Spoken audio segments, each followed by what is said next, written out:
Wajar aja kamu masih loss. Coba terapin ini deh supaya kamu bisa profit konsisten dan grow up saldonya.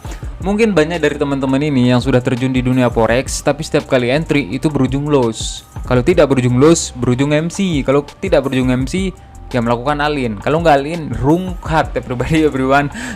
Aku aja deh, siapa yang pernah mengalami hal-hal seperti ini ya? Setiap kali entry itu analisanya udah benar, tapi kena stop loss. Kalau nggak kena stop loss, layering terlalu banyak, nggak bisa nahan plotting MC. Padahal ujung-ujungnya itu kena TP ya.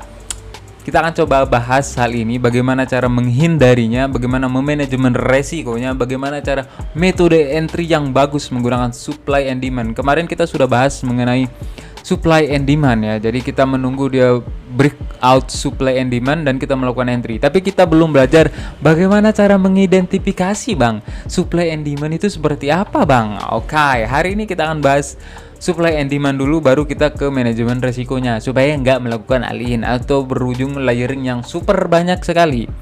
Tapi kalau mau layering super banyak, kita mesti tahu ada resikonya. Kita mesti bersiap dengan resikonya. Oke, nanti saya akan tunjukkan bagaimana caranya layering yang bagus dengan resiko tetap 1% dari saldo utama yang kita resikokan ya.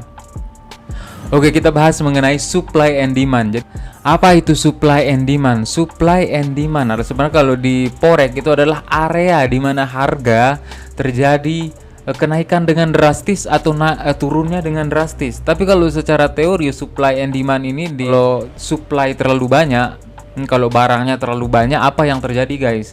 Harganya akan turun kalau supply-nya terlalu banyak.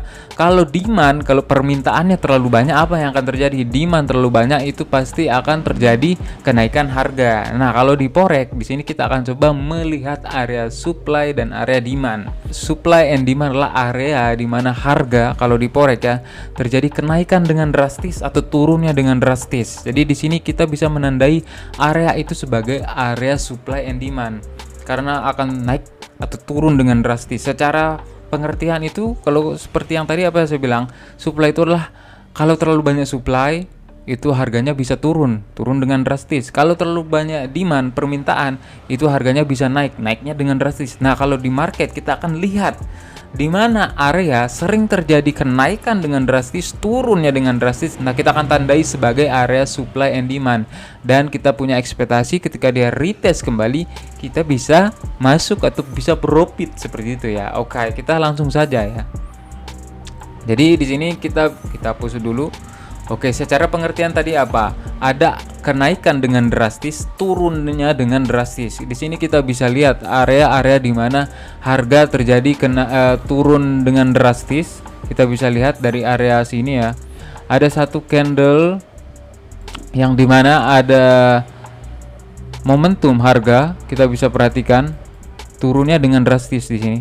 Anjlok candle H1 time frame 1 jam, ketika dia retest kembali kita bisa melakukan entry sell. Ini yang dimaksud dengan supply ya. Berarti kita perlu melihat satu candle koreksi saja, satu candle koreksi lalu terjadi kenaikannya dengan drastis. Mana contoh satu candle koreksi? Satu candle koreksi di sini kita bisa lihat di BTC H1, satu candle terkoreksi lalu ada demand, permintaan terlalu tinggi sehingga harganya naik ke sini. Kita bisa tandai area ini. Memang kalau kita perhatikan ketika dia balik retest ke sini, dia sudah ada reaksinya, dia sudah naik. Kita bisa perhatikan. Lalu di break lagi ini. Karena kenapa? Di sini sellernya masuk lagi seperti itu ya. Tapi secara teori kita sudah paham ya. Kita memahami dulu supply and demand itu apa. Ini untuk supply area. Kalau demand area itu seperti apa? Demand area adalah harga di mana harga terjadi kenaikannya dengan drastis. Teman-teman bisa perhatikan dari sini, kalau kita bisa perhatikan, dan dia naik dengan drastis ya. Kita bisa menandai area ini sebagai area demand, demand areanya ya. Jadi kemarin saya melakukan entry di BTC dengan cara seperti ini ya. Jadi kita menunggu breaker block, namanya. Kita melihat ada satu candle terkoreksi di sini turun dan dia retest. Di sini saya tidak melakukan entry sell ya. Saya di sini menunggu area ini di breakout, area SND, area supply and demand ini atau K levelnya. Kita menunggu dia breakout. Ketika dia di breakout dan dia retest, di sini saya melakukan entry buy. Teman-teman bisa lihat K levelnya harga di sini. yang dimana seller dan buyer itu menentukan apakah mau naik ataukah mau turun. Nah, ketika dia breakout ke atas dan dia retest dan saya melakukan entry buy. Bang, kok berani banget layering seperti itu? Oke, di sini kita akan coba membahas tentang manajemen resiko ya. Manajemen resiko seperti apa, Bang? Supaya kita bisa layering dengan maksimal gitu, dengan saldo utama tapi $30. Kok bisa ya layering gede seperti itu? Oke, jadi di sini teman-teman perlu mengetahui ada yang namanya saldo utama, saldo yang digunakan trading atau disebut sering saya gunakan akun war 2, akun war 3 ya. Jadi setiap kali trading itu gunakanlah 1% sampai 5% atau maksimal lah 3% dari saldo utamanya. Misalkan setiap kali trading gunakan itu $30. Jadi dari saldo utama ini ditransfer ke akunnya yang satuan. Jadi kita gunakan $30 ini untuk trading. Kita bisa maksimalkan entry tanpa harus mengkhawatirkan yang saldo utama. Jadi kalau di future itu namanya margin isolate ya. Kita sudah mengisolasikan resikonya untuk ditradingkan. Contohnya di yang ini kita meresikokan itu $32. Jadi kita meresikokan itu 500.000 setiap tradingnya. Jadi setiap trading kita sudah mengisolasikan resikonya tanpa mengkhawatirkan saldo utama. Misalkan saldo utamanya itu $100, berarti kita meresikokan berapa? Ya mungkin kesanggupannya. Sebutlah sanggupnya saya berani meresikokan saldo saya itu $10, $20. Jadi setiap kali trading kita sudah memindahkan saldo utama dengan saldo trading. Kita bisa memaksimalkan lotnya.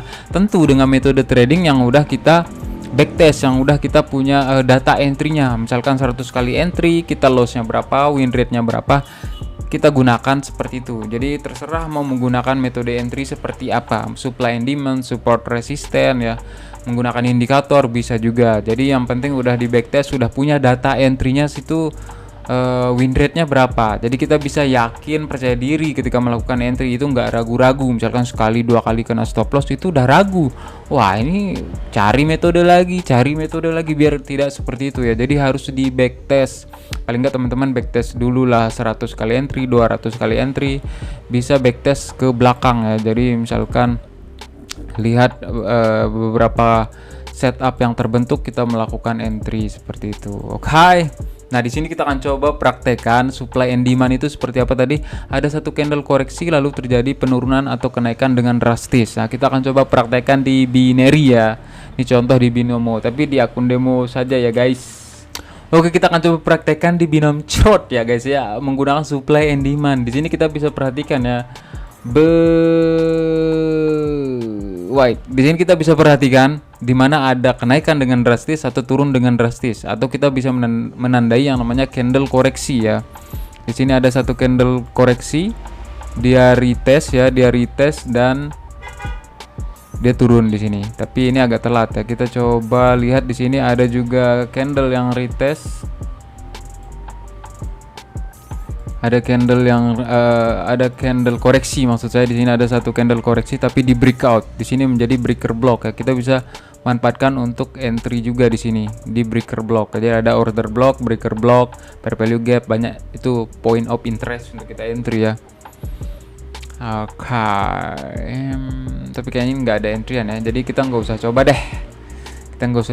Saldonya 0 ya. Kita nggak usah coba deh. Yang penting kita udah paham ya supply and demand itu seperti apa, bagaimana cara menganalisanya. Satu candle terkoreksi lalu ada terjadi kenaikan drastis atau turunnya dengan drastis. Kita bisa cek di market, kita bisa memanfaatkannya ketika dia balik retest. Kalau dia di breakout, kita tunggu dia menjadi breaker block. Kayak breaker block juga bisa dimanfaatkan untuk entry seperti ini.